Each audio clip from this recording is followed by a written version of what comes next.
Advocate Andrea Johnson's name is spoken inside the Madlanga Commission, and it is not spoken kindly.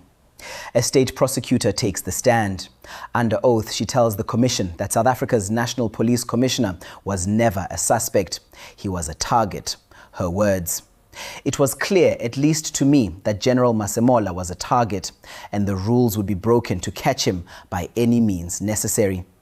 She testifies that on the 8th of July 2025, 2 days after General Mkhwanazi's press briefing, she was instructed to comb Matlala's phones for a link to the National Commissioner's daughter. She says no reason was ever given. She calls it the most distressing instruction she received.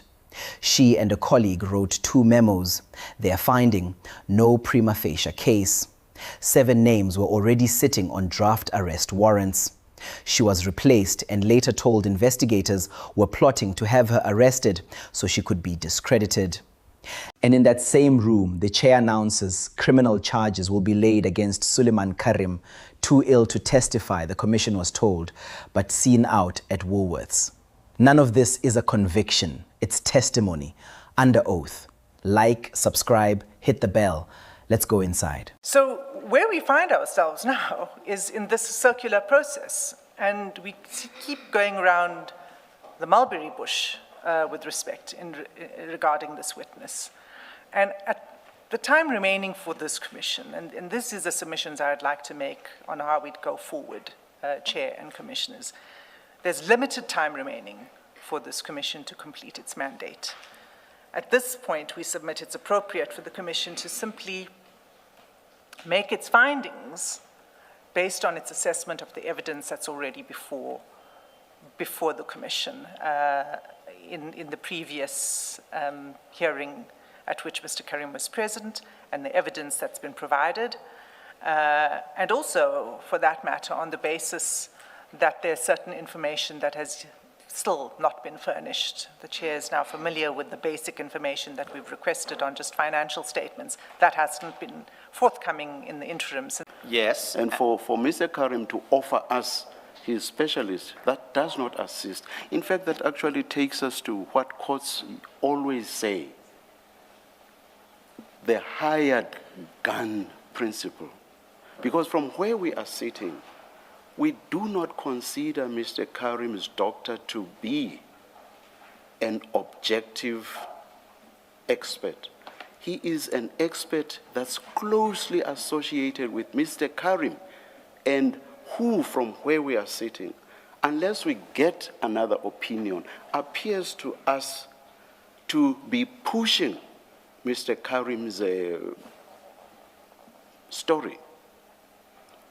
So very close to, if not analogous to, what courts have referred to as a hired gun. In this sense, if a court wants to get an objective view, it will want to get someone who is independent, as opposed to someone who's closely associated with the person concerned. And this is exactly what we have here. A medical specialist who has been treating Mr. Karim for this lengthy period, and who on certain facts appears to have shifted the goalposts. And why do I say so? I say so on the basis of that paragraph that I referred to during the postponement application. In fact, I referred you to more than one. There are the paragraphs where he changes his story on factual issues, not issues related to Mr. Karim's condition. On factual issues, he changes his story because he said a patient can only go out of the facility only, underline only, if I allow them to go out. But once we got the Woolworths and the Kauai visits, all of a sudden, the doctor now changes tack and says, oh no, actually, even nurses do allow patients out. So from where we are sitting, those are indications that this is a doctor who has so aligned himself with Mr. Karim that sitting, I'm not saying he's lying. All I'm saying is, sitting where we are sitting, we just cannot accept what he says. We do want to have an independent assessment, which we do not have and which we will obviously never have, because this same doctor strenuously resists that. And it is best known to him why he does so. Of course, it does explain in the reports that he has given. But from where we are sitting, we cannot just accept that. So it is on that basis that I say, in accordance with jurisprudential authority, he is very much, his position is very much analogous to that of a hired gun. And it's in those instances that courts always insist on someone who is independent, someone who is objective. Thank you. Mr. Premier, is it not simply this? We are sitting here where Mr. Karim has not appeared, contrary to a ruling that he must appear today. And that ruling had behind it that he would be excused if we get an independent medical report that says he's not good to testify. We're sitting in a place where we don't have that medical report, and therefore there's no basis for us to say he is properly excused not to be here. Aren't we sitting with, there is no satisfactory explanation, therefore, for his non-appearance? And then, because our rules do deal with such matters, if a witness is required to appear and they do not provide a satisfactory explanation, certain consequences would follow. Isn't it simply that we're sitting where we do not have a satisfactory explanation because of the issues that you have been ventilating with the chair, but the bottom line of it is that which was prescribed as a basis to excuse him has not been complied with. Therefore, we do not have a satisfactory explanation, and we must deal with it in accordance with our rules. Is it not that simple, really? Well, I think the danger in characterizing it as being that simple, Commissioner Baloyi, with all due respect, is that then elevates the modality, which is voluntary, but let's leave that to one side, the voluntary of the examination and the excuse to being a prescriptive basis to exclude any otherwise valid excuse. So on your narrow reading, if I understand correctly, Commissioner Baloyi, I can't disagree with you. And the reason I can't disagree with you is because, of course, in terms of what the order specified, non-compliance has... Well, we're not deciding, the Commission is not deciding mens rea. Yes, indeed. And we're never in a position to do that. Indeed. So leave that out of the equation. All I'm saying is, we have his doctor's report. You've had the concerns of the Commission about this doctor's report. There was a ruling to try and resolve the issue. That has not materialized. We sit at a place where he's not here. The Commission is not prepared to accept your the doctor's report. You've had the engagement with the chair for reasons that have been given. We end at, well, we don't have an explanation, a satisfactory explanation for his absence. Someone else will determine whether he did have a reasonable, a satisfactory explanation for not appearing. And that's a different process from ours. What we do in terms of rules is to say, on the material before us, he hasn't provided a satisfactory explanation for his absence. And let somebody else evaluate whether that constitutes a criminal offense or not. Now, I think you and I are ad idem on the mens rea and the willfulness point, but when you are sitting, you on bank as the commissioners, are sitting You would want to say anything to that? I'm covered. Thank you very much. As I indicated, at least then I said the Commission was minded to. Let me outright say the Commission is going to set the criminal process in motion,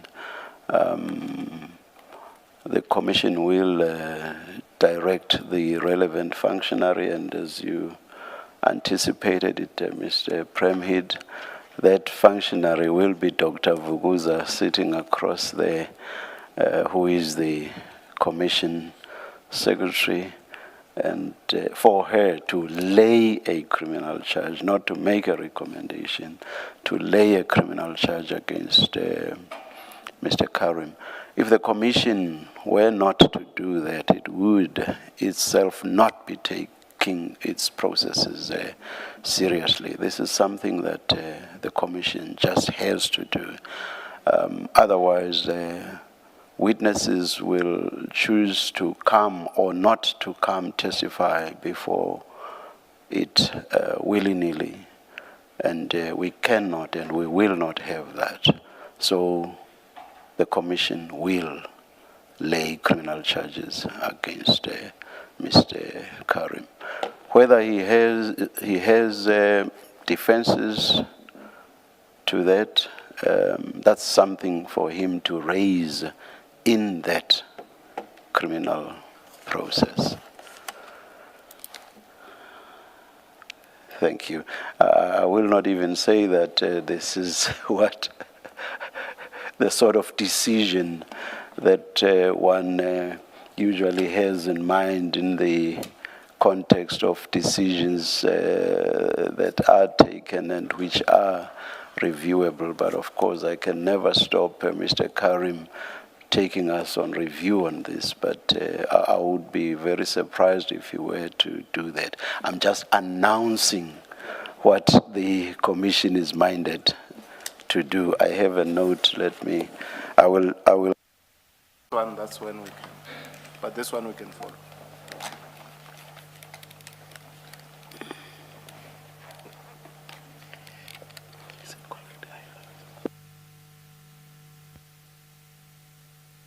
Can we please start from? No, it's fine. I'm going to give you this now because I've informed the ID, right? We all decided on the matter. Yeah. So there was a gentleman that was flown in secretly over the weekend from the minister's office to bring a document to me. I didn't know what the document was going to be. Okay. I received the document, I've informed the ID, and I'm just going to read just because of this, because what can we agree that Brian and I stopped working on you know, all the pointers for you on the Lushaba house breaking and concentrate more on the Mokwele issue. Yeah. Right? So I'm going to read now. So what it is that I received, it is the report which the ID asked me to keep just with me for now until I meet with her, but I'm going to let you in on what they say about Mokwele's appointment.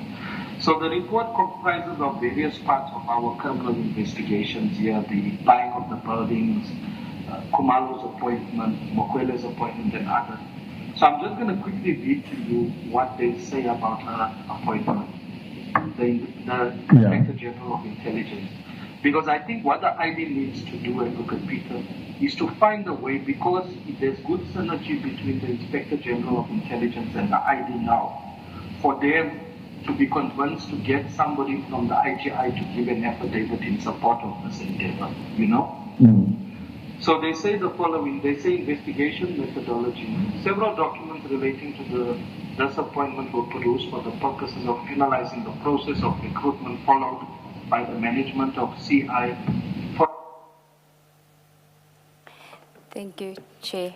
Then it goes into the detail of the report, which we're not going to deal with, but the clarification from Ms. Ramsamy is that Mr. Perumal says that the report was flown in from the office of the minister, and her evidence was that it was the minister. So she wanted to clarify that Mr. Perumal in that audio says the office of the minister, whereas her evidence had said the minister himself. So that's the clarification on that. And if we can just go to that email again, in fact, Advocate Johnson wanted it finalized by the Thursday, so file 10285.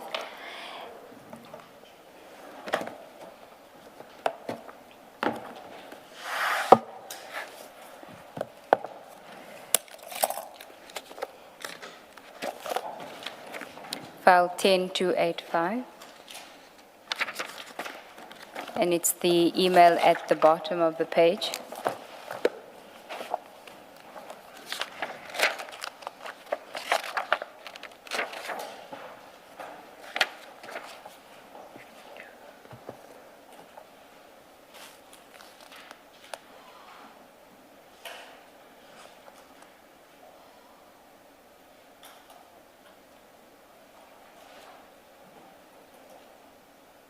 Okay. What I want to highlight is, again, the date of the email, which is the 13th of May. And then the second paragraph where Advocate Johnson says, General Matlala contacted me and I want to authorize by Thursday. And just above that, in fact, the sentence just above that, I need you to look at it urgently and then submit. General Matlala contacted me and I want to authorize by Thursday. Now, we have heard evidence at the Commission that the Medicare 24 contract was in fact cancelled on the 13th of May 2025. You were not aware of that at the time? No, I was not. Okay. And so you wouldn't have been aware that that could have been a motivating factor for the urgency in trying to authorize the 28-1? No, I would not have known, because even the subject says, SAPS Tembisa completely excluded myself from the investigation. I would find excuses not to attend any of the Medicare 24 meetings. If I may just explain or expand on the statement about the subpoenas and the bank statements. I had gone at length to explain you cannot start an investigation with a 204. Because the 204 is going to mislead you. You need to investigate and then approach. So in this meeting, Mr. Van Wyk had provided 3 bank account details for Mr. Matlala. And Mr. Belochan had indicated they were only going to subpoena those accounts. And I said, no, you cannot do that. You have to send a subpoena to all the banks with the ID number, because we are dealing with money laundering. We cannot go on the 3 bank accounts only that are provided by someone who's also implicated. And Mr. Belochan said to me, if that, I'm doing this my way. And so that's again one of the issues that you have with him, that he just does his own thing without prosecution involvement. Correct. And no matter how you complain, nothing changes. That team pretty much does whatever they want. And if you complain to Advocate Johnson, I have explained what happens. Could it not be said that because she was in charge, I mean, she's a prosecutor, she was in charge of this project, so they were doing it with her directions. They may not have listened to you, but the person in charge, clearly they were engaging with. I gathered so. So it's at the 2nd of July 2025, 11:13:34, high attached as requested. And I think we will see later why you probably requested it on that day, because you were busy preparing a memo. Correct. Okay. So we then can go to the document on page 502, which is an affidavit by Mr. Pariachi, a draft, in support of an application for a warrant of arrest in terms of Section 43 of the Criminal Procedure Act. And he gives in paragraph 1, I am tasked with the investigations of a case docket referenced Pretoria Central CAS no number 06-2025. Why Correct. would he do that? At this point, they were opening, my apologies, they were opening new dockets. They were not going according to the dockets that were referred to IDAC by Mr. Fadil. So he had left that space open. But commissioners, if we take note of the fact that, of what I said on Tuesday, this is coming from Mr. Perumal in the Eastern Cape, drafted in the name of Mr. Padiachi. Okay. He says at paragraph 4, so it deals with IDAC, and then at paragraph 6, I therefore bring an application for the authorization of warrants of arrest in terms of Section 43 of Act 51 of 1977 for the 7 suspects whose details appear in the attached J50s and who summarily are Sitlale Fannie Masemola, Leneo Nkua, Sydney, I think he meant to say Samuel, Dumisani Khumalo, Timothy Moyana, Gerhardus Jacobus Kemp, Abram Kibitle Secheri, and Ntuseng. I won't say the surname.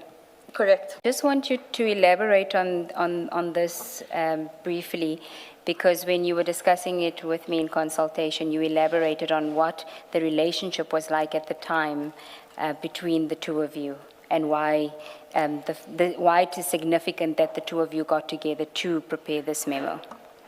Advocate Johnson ran the office as divide and conquer. You're scared to even speak to your colleague because you don't know what gossip or twists. So it's a very uncomfortable, toxic environment where we just don't trust each other. So Advocate Schlatzwayo and I weren't, we hadn't worked together before. We didn't know, I didn't know where she stood. She didn't know where I stood. But when we were being forced to do these things, she and I had a conversation. The conversation went along the lines of, these guys are going to ruin our careers. These are HR matters. We are not putting it on the roll. It is then that we decided on the 2nd of July to meet and attend to the memo. Okay.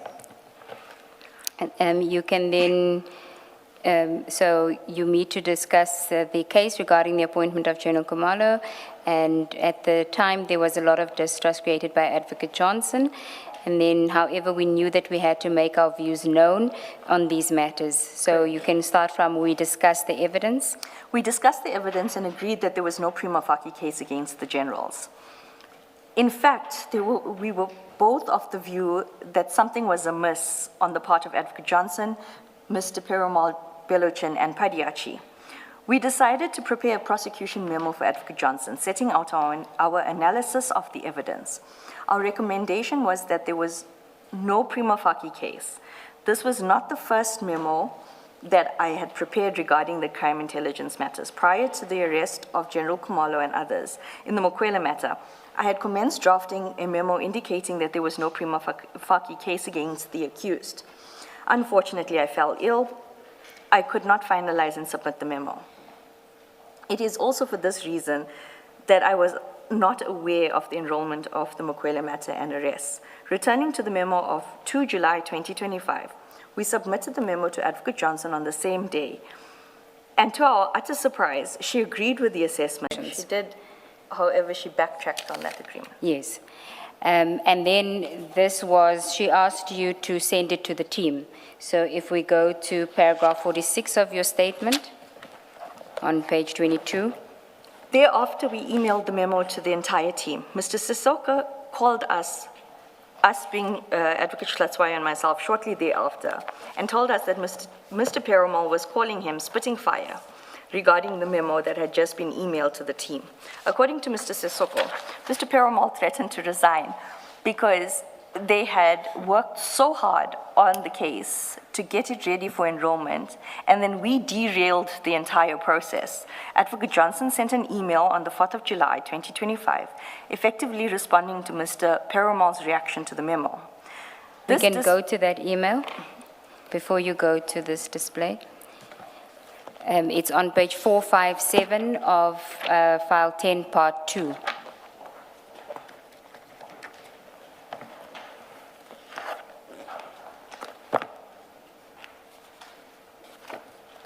I'm sorry, which page? It's 457, Chair, of 457. file 10, part 2.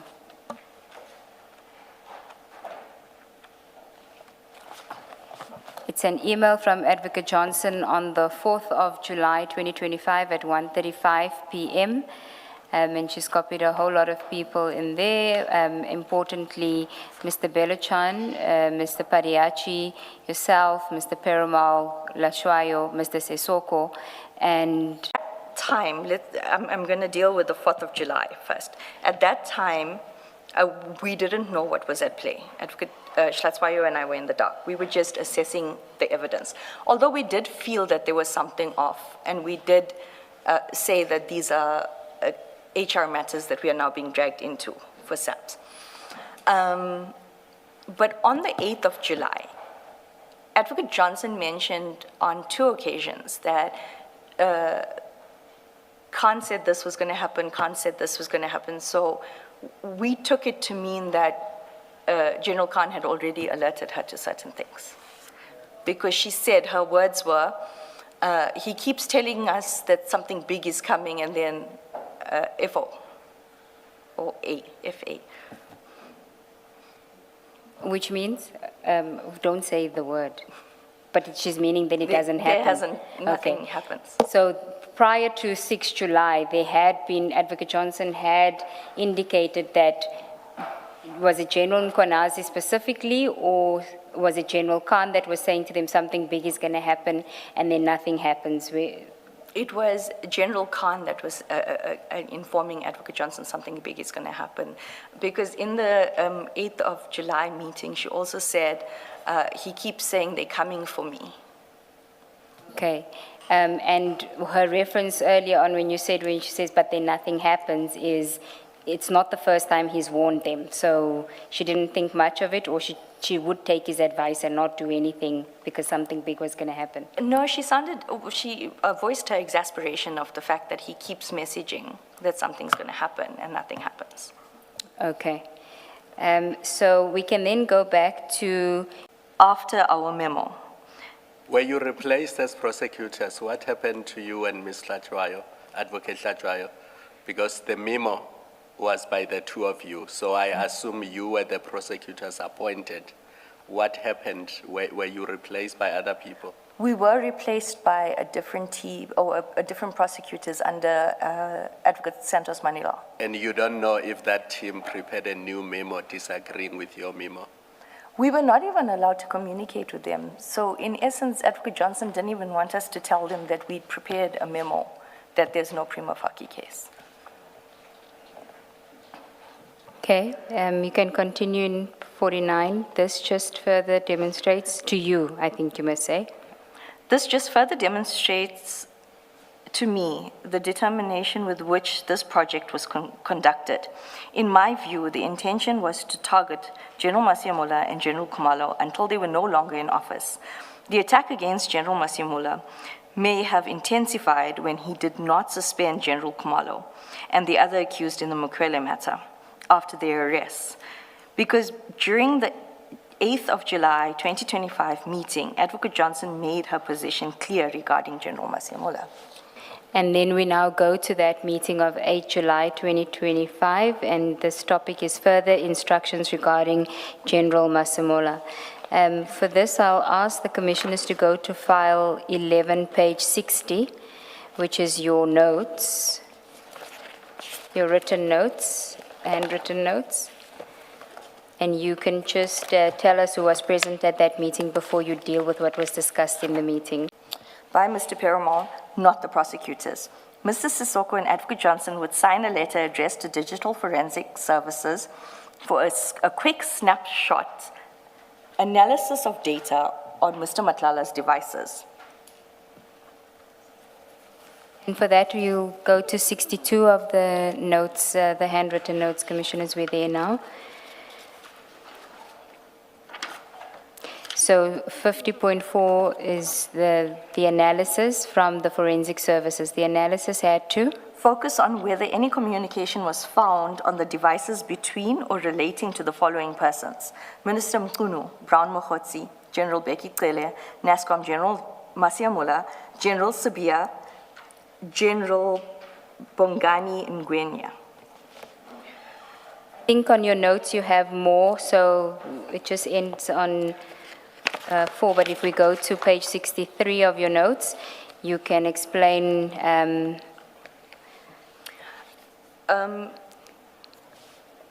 Andrew Chauke, as number 7, is the DPP of Johannesburg South prosecution. Advocate Johnson had indicated that she had received a formal reference from NDPP, being Advocate Shamila Botoi, to investigate Andrew Chauke. At this point, when we are being asked to do a digital snap analysis, there's not even authorized 2813 into Advocate Chauke. And even though it was referred by the NDPP, there still needs to be an authorization. The other thing that was very concerning about number 7 is that how did Advocate Johnson or Advocate Botoi get information to link Advocate Chauke to Mr. Matlala's devices? Number 8 was the most distressing for me, and it's one of the reasons I will explain later. Advocate Johnson indicated that there must be a snapshot analysis on Mr. Matlala's phone to link Fannie Masemola's daughter.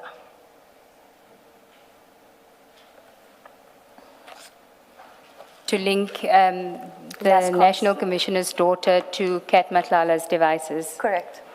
Okay. Can we go back? We'll keep displaying your notes because I'm following on both, but can we go to paragraph 51? A briefing the following week when she returned. She indicated to the prosecutors that she no longer wanted email correspondence going forward, but preferred office notes. The office notes must be signed by the person receiving it and a copy filed in the office file. And that both dockets for the arrest of General Masemola Khumalo and General Madondo Khumalo must be provided to her office. After this meeting... Sorry, can I just say, insofar as this instruction that there must be no email correspondence, there is also from the 1 September meeting, where Advocate Johnson repeats that instruction, that because of the Madlanga Commission and the ad hoc committee, she doesn't want a paper trail effectively. Correct. Can you just elaborate on that for the commissioners? Advocate Johnson became paranoid and said that her devices were being watched, etc. Also, if there's no emails like what I'm providing to the commission now, there's no proof that these things were said or done. So she wanted to curtail it. And she specifically referenced Ms. Advocate Sarunya's email, his detailed email from August 2025, where he challenges the merits of the case as being one such email that if it got into the hands of one of either the ad hoc committee or the Madlanga Commission, these kind of things would come back to bite you. Correct, those were her words. You may continue.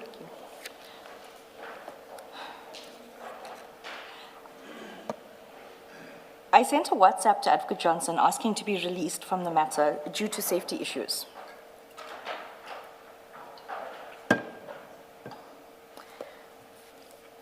I needed a reason to get off the matters immediately. I had to put it in a way so that I would not get forced or instructed to stay on the matter. Because when you say you want to be removed or you don't want to do something that Advocate Johnson wants you to do, she will still instruct you on the matter. I just knew after this meeting that there would be more illegalities. Why would they want to look for links with General Masemola's daughter or investigate General Masemola insofar as Mr. Matlala is concerned, when there was absolutely nothing pointing to any link with General Masemola? It was clear, at least to me, that General Masemola was a target and the rules would be broken to catch him by any means necessary. All the instructions given by Advocate Johnson on that day did not sit well with me. My further concern was where was Advocate Johnson getting the information regarding the potential suspects, especially General Masemola?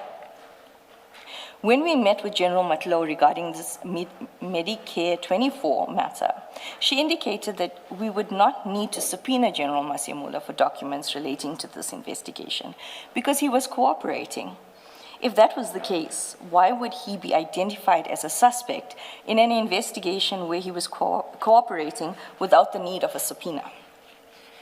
The next day, Advocate Johnson sent a WhatsApp to me stating that she had discussed my request with Mr. Perumal and Sissoko, and that she was excusing Advocate Hlatswayo and me from the Medicare 24 investigation in totality, except for where she would require assistance from us, then she would ask. She indicated that she herself would be the prosecutor on the matter until she finds a senior. Conclusion. I hope that my testimony will be of assistance to the Commission. I have not dealt with all the events that transpired in between these main events set out in my two statements, such as Mr. Rapesu's victimization regarding the Nkabinde matter, and I have elaborated on this during my oral testimony. This does not mean that this testimony is not important or less important than what is contained in my two statements. The victimization of officials in the office is a serious matter that warrants attention. In conclusion, let me say that I had to strike a balance between the good IDAC and the bad IDAC, as General Mkhwanazi had called it. There are very good people that work at IDAC and who do amazing work in the pursuit of justice. I hope that we will not be painted, we will all not be painted with the same tainted brush as Advocate Johnson and the investigators, Mr. Perumal, Padiachi, and Belochan, that she allowed to compromise the integrity of IDAC as an institution. There's just one aspect that I missed in August. On the 8th of August last year, a member of Mr. Perumal's team contacted me telephonically and had indicated that Mr. Perumal, Mr. Padiachi, and another senior state advocate were plotting to have me arrested so that I could be discredited before any commissions or committees could be established. Thank you, Mr. Ramsamy. Chair, that is the evidence of this witness. Finally, we are done. Thank you. And then second question, this note that we end up with, it's on the 8th of July. So that must mean, and maybe I'm stating the obvious just for you for the record, that must mean that when Ms. Johnson was testifying before the ad hoc committee, that there was never an investigation into the National Commissioner in particular, that evidence would have been false, again. Correct, and Commissioner Baloy, it was after listening to her testimony that I contacted the DPCI again to say, I have proof in the form of an affidavit from the 1st of April that Advocate Johnson deceived the ad hoc committee. Okay, thank you. And then lastly, the understanding in paragraph 52 of your supplementary affidavit. It is your evidence here that there was an instructions that was given from the former NDPP to Advocate Johnson, wherein you were given instructions to determine if there are links between the phone of Mr. Matlala and Advocate Jauke. And I'm asking this on the background that it is in the public domain that we know that there was a Nkabinde inquiry wherein the NDPP, former NDPP was a complainant of some sort. So I want to check as to, did this instruction relates to that or it related to other things pertaining to what you are stating here? Because for Advocate Jauke's name just to come from the blue from the former NDPP, it's just surprising. I'm going to give you an observation that I made, and then, but first let me answer the referral. I had seen it, but I was not able to read it. It was flashed in front of us in a meeting in Advocate Johnson's office, but it was signed by Advocate Batoy. And once again, I found the timing very, very coincidental that Advocate Petoy was asking IDAC to investigate Advocate Chauke, because it was at the time that the president was about to announce the Nkabinde inquiry. So it didn't make sense. Why are we investigating? Are we doing a parallel investigation? Or are we trying to add meat to Nkabinde's inquiry or Nkabinde inquiry? Have I answered you?